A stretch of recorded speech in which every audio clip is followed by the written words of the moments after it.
Well, good morning to you. It is a Thursday. We made it through almost another week. For those of you who are employed by HCC or who are attending classes, we've got a couple of weeks of break coming up. So just get through the next week. We're here today with your HCC news and information. And it's kind of get your weekend started a bit early. We've got some special guests today. Before we get to them, one special guest, our special co-host, Brittany Pacheco, joining us from her home studio. Good morning to you, Brittany. I'm touched, Todd. Thank you. Thank you for saying I'm special. I hope it's in the nicest way possible. Yeah, you're special, all right. Yeah. You're hilarious, Todd. But yes, good morning, everyone joining us for this morning's episode for Up to the Minute. I'm very excited for the episode because we will be joined by two very special guests. One we utilize here at HCC quite a bit. I have a lot of colleague friends in this department, and then one from across the pond. I'm so excited for it too. But before we get into it, I do want to remind everyone to please follow us on our social media, Facebook, Twitter, Instagram, and LinkedIn, as well as our YouTube channel where you can check out shows such as Up to the Minute, The Topic, all other shows produced by our very own HCCTV. Hit that notification bell so you can be the first to find out the latest upload from us. And last but not least, we need our audience help to spread this podcast. Share it, post it, smoke signals, I don't care. Share it. We want to grow our audience, but we also, more importantly, just want to share this information to those who are not following us. So Todd, I'm once again very excited for today's show. It's a very special show. Let's get into it. All right, stick around, Brittany. We'll check in with you in a while. We've got two special guests. Of course, it's Thursday, which means Virtual Family Fun Thursday. That's right. Every Thursday, we features museums across usually the country that have been shut down during this COVID crisis, but have opened virtually their doors to allow visitors to get a peek inside. And this morning, we are checking in with someone across the pond. We're talking across the Atlantic Ocean, Dr. Tobias Capwell. He's the curator of Arms and Armour at the Wallace Collection in London, England. Good morning and good afternoon to you, because it's late afternoon over there. Yes, it's already completely dark. Well, the sun's just rising here in Houston, and it's going to be a beautiful day. Dr. Capwell, we're looking very forward to speaking with you. If you would stick around, and we'll check in with you in just a little while. We are going to kick off our show with someone from Houston Community College, Christine Awad. She's the program director for HCC Care Student Contact Center. Good morning to you, Christine. Good morning, Todd. Happy to be with you. It's great to have you with us, and Brittany's very excited because we do work with you a lot. Yes. Let's talk about what exactly you guys do, because obviously the care and the student contact center, obviously you're working with students, and I imagine during these times, students have a ton of questions to ask you. Yes, without a doubt, the traffic to our department has been steady. Not to mention with the remote servicing that we're doing, it's definitely been an uptick of that. Our department has really built itself in such a way where we have been designed to remote service students from the inception of the department. Our department began servicing students from almost a decade ago, and obviously given our current climate, there's an obvious increased need to continue to better enhance those services, offer more structured mechanisms to handle that increased online traffic. So we serviced our students via phone, via live chat, which is what we're going to talk about today in more detail, and via email. And our infrastructure is built out to where we have representatives readily available to problem solve, assist students, and we have an advisor structure as well, where we can also offer advising services within our department as well. And the nature of the questions, what's the most common question that you're getting right now? We get a plethora of questions, Todd, from everything under the sun. So our staff is really, really well versed on all things HCC. But the primary issues that we deal with within our departments are really related to the onboarding process. How do I register? Yeah. What issues can you solve in helping me enroll? What classes do you have? How can I find this? How do I go about doing testing services? What am I missing in the admissions processes? So we really hone in on a lot of that, but our team is really, really adept at really problem solving and helping in a lot of things, HCC across the board, not just in the onboarding processes, but also with everything that HCC has to offer across multiple departments and areas. With the virtual world we're living in, you guys rely on a virtual assistant, something called ChatBot. Maybe Correct. You can talk a bit about that. Correct. So our chatbot is named Swoop, aptly named after our beloved mascot. We developed a chatbot, obviously, with the impetus of really streamlining information to students, to enhance our services, to make information more accessible, especially in these more intense remote environments that we're in, and to ensure students have quick, easy access to the information that they need as it relates especially to admissions, enrollment, registration, and the overall onboarding process. How intelligent is the chatbot? Well, any chatbot that you have is only as good as you build it. So through our vendor, we were offered several platform options to build out our chatbot. So we opted on using Google Dialogflow. And what that allows us to do is to customize the content, to change it in real time, and to have more control over the functionality of the bot, which allows us to ensure the accuracy of the content. It's also set up in such a way where a user can request to converse with a live agent at any time during the point of the conversation. And our live agents also have access to read the conversation on the bot as it's actually happening. So if a user is having issues with the bot, or it seems like the conversation requires conversing with a live agent right then and there without them having to request it, the agent can jump in at any time and offer to further assist the user in real time. Well, that's good to hear, because I've got to admit, when I call like my bank or Yes. the cable company, and you get that, how can I help you, please? Yeah. No, I start pressing 0. I want to give us a little more information. No, 0, 0, 0, 0, 0. Yes. You eventually get a live person. So it sounds like you have a live person or people that are able to interact or intercept the call or the chat when necessary. Correct. We don't necessarily have to wait for the user to request the representative option. We've built it in a way where the representative option is also steadily available. But again, our agents are able to read those conversations in real time and can jump in at any given time and just go ahead and take over the conversation with a live person. And the chat bot, let's see, where can you find it? I'm going to go ahead and I'm going to alert my director, because Nathan, I'm going to go ahead and share my screen. So Christine, if it's all right with you, we're going to pull up the HCC website and give people a live look at where you guys are. Is that all right? Sure. Okay. All right, Nathan, we're going to share the screen here.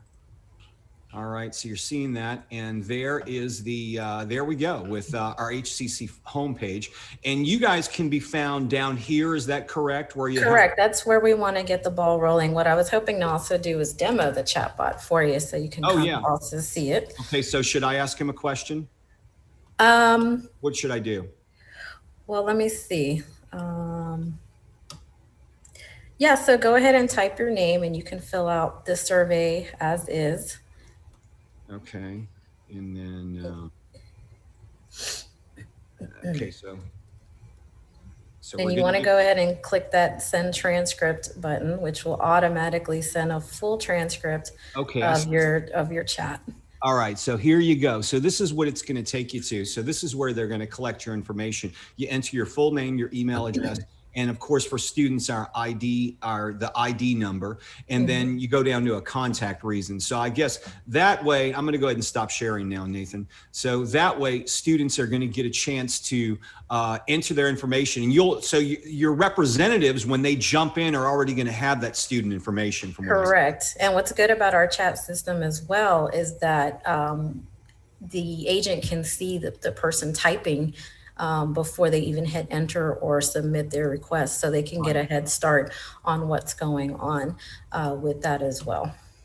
And so tell us, chatbot, is it always manned? Is it something that people can always get a hold of? And here's a big question, because a lot of our students, They're finishing up right now. They may be looking at enrolling next semester. They haven't done so yet, but they're thinking about it. Well, the holiday break's coming up. Will you have representatives that will be able to answer their questions during the break? Yes, we are going to be staffed during the break from 9 to 1 during that time period, and we will have agents available to assist students via live chat. Our bot is a 24/7 accessible feature. And it is intelligent enough to know when an agent is online and when they're not. So it will redirect and say, I'm sorry, we don't have a representative on right now, or when we're in our operating hours and when an agent is logged in, it will allow for that opportunity to access a live agent. Did you want to give a quick demo real quickly with yours? Yes, if I can, that would be great. I just allowed you to share screen, so I'm going to Okay. give Nathan a moment. Nathan will go ahead and let Christine share her screen. Go ahead and do so, Christine. All right. And you should be able to share right now. Let's see. Yep, there we go. So I'm gonna just open up a new tab. Can you guys see what I'm doing? Yep. Okay, perfect. So I'm kind of backdooring it. I'm going into our ChatBot sort of backdoor, kind of skipping all the survey part, if you will. So the introduction is the same. Hi, my name is Swoop. I'm your mascot and virtual agent. How can I help you? So we don't have to write full sentences here. We can just type a keyword. So I just typed admissions. So in this, it's telling me, oh, yeah. We've built it out in such a way, well, tell us what type of student you are. What are you looking to pursue? So in this way, we can further guide the student in that manner. So I picked degree seeking. And so it gives me the steps on what I need to do to fill out an application. The links are live. The links are active. It asks if this was enough information. If not, we put some options where students may be interested in next. And of course, again, the live agent option is readily available. If somebody was not online, this button would not be accessible to the student. So we want to make sure that we're thinking like an onboarding student. We're thinking like a potential student. Yep. So we want to make sure the options that the student needs are readily available to them. Well, that brings a lot there. If we can get you to stop sharing your screen now, sure. We'll but yeah, that certainly makes a lot of sense, and it's going to be very assisting to our students, in getting through this process, because this is tough for a lot of our students. We realize that, and students, we're here to help you and try to make this journey as pleasant as possible, especially in the difficult times we live in. Absolutely. Christine Awad, we appreciate you joining us and telling us about ChatBot. Good luck to you guys. Enjoy the holiday season if you can. I know you'll be very busy, but stay safe. You do the same. Thank you. All right, so we are going to move on. As we mentioned, Virtual Family Fun Thursday, it's today. We're taking a look behind the scenes at many museums. Many of them are shut down right now, including the Wallace Collection in London, England. And we've got Dr. Tobias Capwell, who is joining us this morning. Good afternoon again to you, sir. Thank you. Thanks for having me. Absolutely. Now, the Wallace Collection is a very prominent, known for your art collection, but you also have a collection of weapons through time. Tell us about that. Yeah, that's something that takes some of our visitors a bit by surprise. Most people don't expect to see an art museum filled with weapons and armor. But many of the great world art museums actually have weapons, whether they're known for it or not. The Metropolitan Museum of Art in New York has one of the greatest collections in the world. Philadelphia, Chicago. There are more of these collections around than people might realize. Yeah, I was in Baltimore a couple of years ago, and there's an outstanding, it's a private collection. It's a free museum. The name escapes me right now, but it's an incredible collection of art and culture, but they've got one of the largest weapon collections in that part of the country. And it's fascinating to see. As you're looking at this collection, does it take us, what's your oldest piece and what's your most recent piece that you could tell us? Well, we do have a Bronze Age sword hilt that dates from around 3000 to 5000 BC. That's about as specific as we can get on that one, which isn't very helpful, really. And then we have things dating from the early 19th century. The collection itself was largely acquired and formed in the middle of the 19th century. And then it was given to the nation in 1897 and was never changed after that. It's a closed collection, so we can't acquire new things. Yep. So we won't have anything later than that. I got you. As far as the collection itself, I imagine it shows us, you know, when you think about life 500 years ago, weapons fell right into it because it would be a matter of living life. You had to be armed, I would imagine, because times were much different back then. Looking back over this, what have you learned about man going through time by just looking at weapons? Well, they're a fact of life, and they always have been. I mean, human beings feel that they need weapons for all kinds of different purposes. When people come into my galleries at the Wallace, they immediately think of warfare, but that's only one part of the story. You know, humans made weapons to get food a long time before they started using them on each other. So hunting remains very important, and it still is. But there's also formal combat, sporting combat. They didn't really have the NFL in the Renaissance, but they did have extraordinary jousts and tournaments and courtly spectacles that were kind of like a sporting event and an extraordinary carnival all at the same time. And it was the heads of state who were personally fighting each other in these contests. I can't help wondering if people might pay good money to see that today. Oh, it would be, yeah. Well, we see it in clay animation on MTV over the past 20 years. I don't know if you guys get that there, but that's the closest we get to it over here. Right. Celebrity Deathmatch. I remember that. That's exactly where I'm going with that.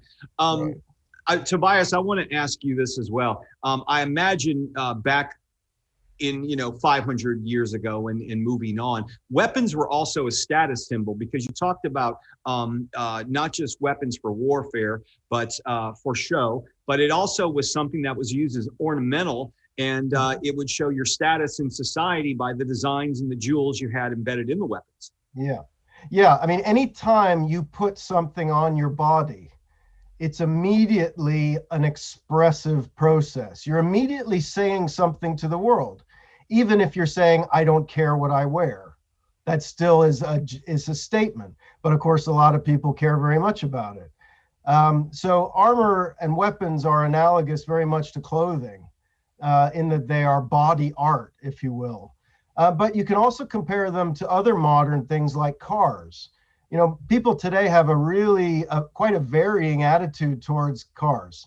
Some people just need an old banger that's going to get them to the shops.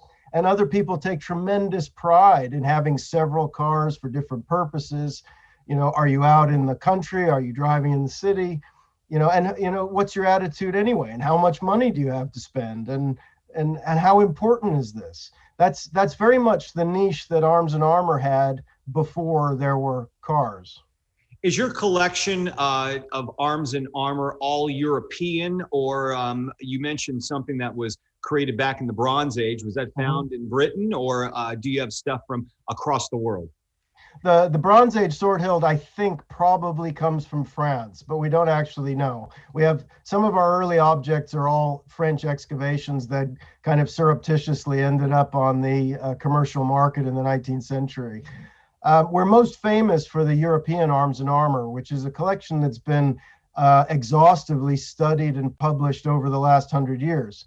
But people know rather less about the Arms and Armor we have that comes from all over the world. We have really good Indian Arms and Armor, Iranian. We have a few Japanese things, mostly not very important, but one very good sword blade. Some things from the Philippines, things from Bhutan. It's a very rich collection, but the non-European material has never been cataloged. So it's very much unknown. And I've been working for the last 14 years on the catalog of the non-European material. It's a very complex and difficult project because you're dealing with all kinds of different cultures, artistic styles, religions, geographic areas. You know, you can't, even a curator can't be an expert in everything. What is the most unique weapon that you have in your collection in your mind? Well, it's a tough one because I feel like I have a different favorite every day. You know, the Wallace is numerically quite a small collection. We only have about 3,000 pieces. But the overall, the level of quality, the range, the diversity is very, very high. So you know, every day at the office, I look around and see something that looks more interesting to me than it did yesterday. You know, we have a royal sword from Indonesia that has a solid gold hilt. Wow. That's formed into the shape of a naga, which is like a snake god. And its tongue is coming out, and its tongue is covered in diamonds. And then it has diamond eyebrows. And it's in a dark case in a corner, like you'd never notice it. But the really important thing is in the brow. It has this really large diamond set into it. And we found that from analyzing the style of the cut, that this diamond was already a revered object 500 years old before they put it onto this sword. So these things all have a lifetime and extraordinary stories, and they're not going to give them up easily sometimes. You have to do quite a lot of detective work to really start to peel the layers away. It's fascinating, the collection. For those of us who would like to get to England sometimes, I know you guys are in a lockdown right now. Tell us where they can find the Wallace Collection. And where can we find you online as well?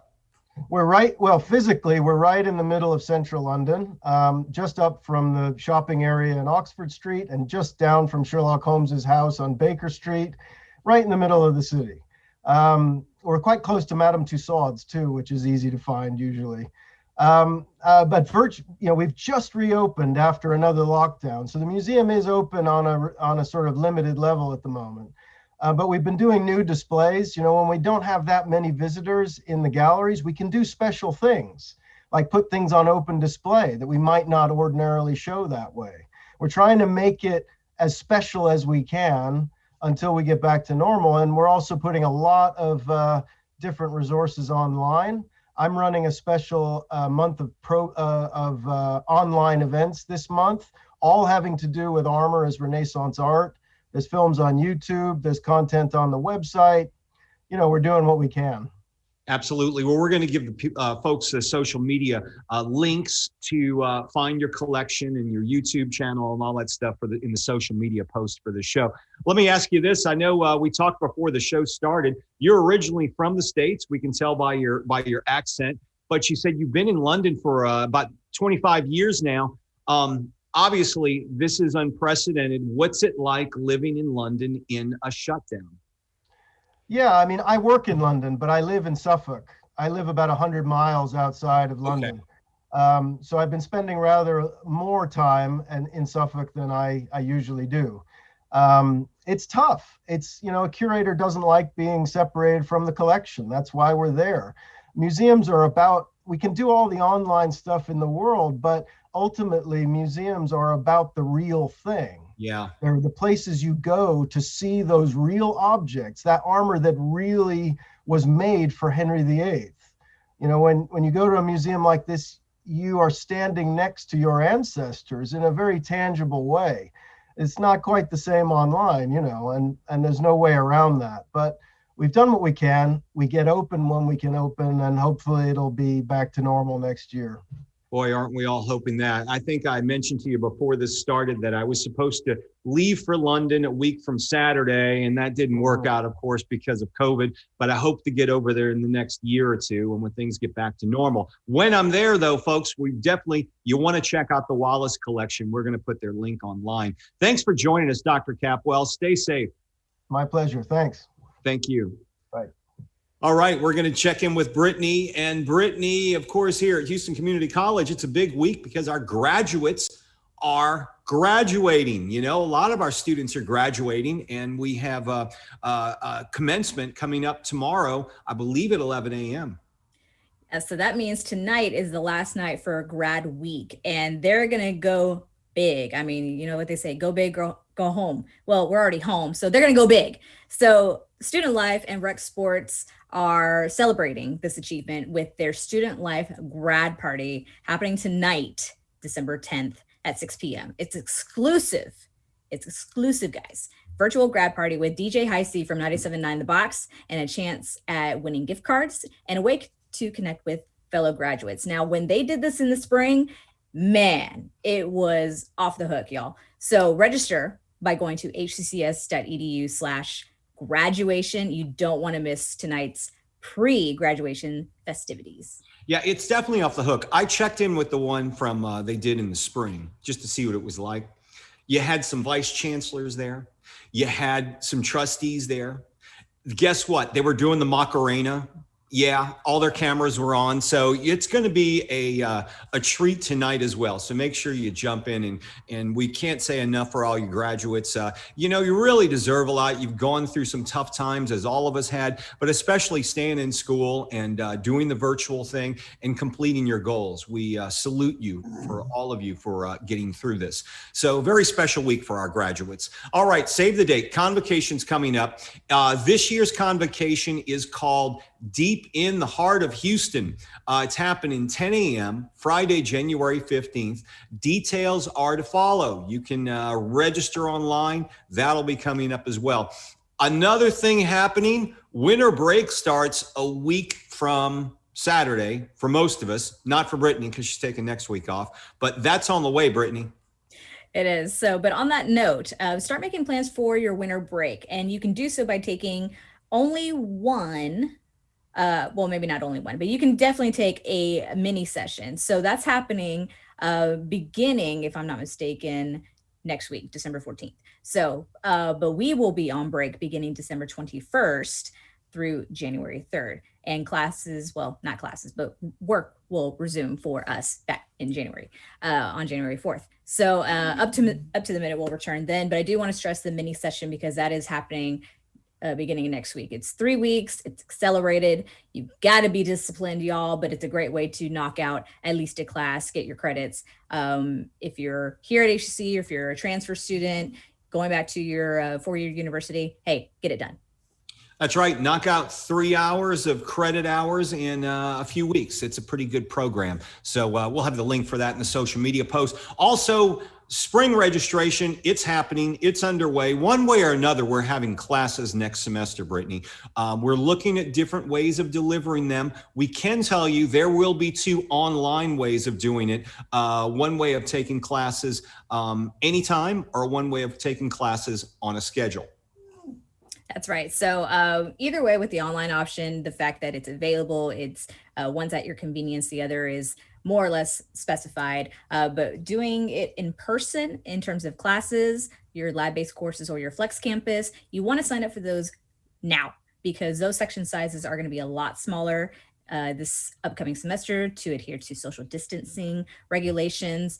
And in the event that cases continue to rise here in Houston, adjustments may need to be made to those flex campus and or lab-based courses, but we will be sure to communicate that with our students, faculty, and staff. As soon as we hear something from the administration, you will be contacted via email, also on the website, and here on Up to the Minute and social media.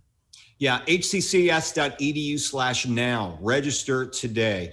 Student Services, as you heard, they've got a chatbot available to answer your questions. They've also got a number of services they're offering online because we can't do them in person. Virtual open houses the sessions are extended. For more information on that, if you're attending HCC in the spring, attend an open house, go to hccs.edu/informationsessions. We've got an online toolkit that's available on our website. That link's in our social media post. So the student virtual lobby, that's available. Just go to the homepage. You can get a Zoom, a callback, or an email. And we still have outdoor Wi-Fi zones available, Brittany. Yeah, we do. So parking lot Wi-Fi zones are available at select campuses to connect students to the internet. But just as a friendly reminder, you won't have access to the restrooms or outlets inside the buildings. You can check out which parking lot has the Wi-Fi zone by going to hccs.edu/outdoor Wi-Fi. And Todd, we've also got virtual college transfer fairs that are going to be happening. You can go to our website, hccs.edu/transferfair. Luna wants to check out, what's Where's she going? On. Is she going to A&M or something? She's going to go, she's going to follow in her mom's footsteps and go to U of H Clear Lake. Oh, good. And okay. But the other college transfer fair, info, like I said, you can go to hccs.edu/transferfair. You can check out the dates and times for when Prairie View A&M, Texas A&M, all branches of U of H, and all branches of UT will be available. That's right. So, all right, transfer fairs, make sure you check them out. Tomorrow on the show, Luna will probably be here too, but we'll feature the Instrumentation Technology Program Coordinator on the show, who'll be telling us about workforce programs that provide skill-based training to help students find a career path that's right for them.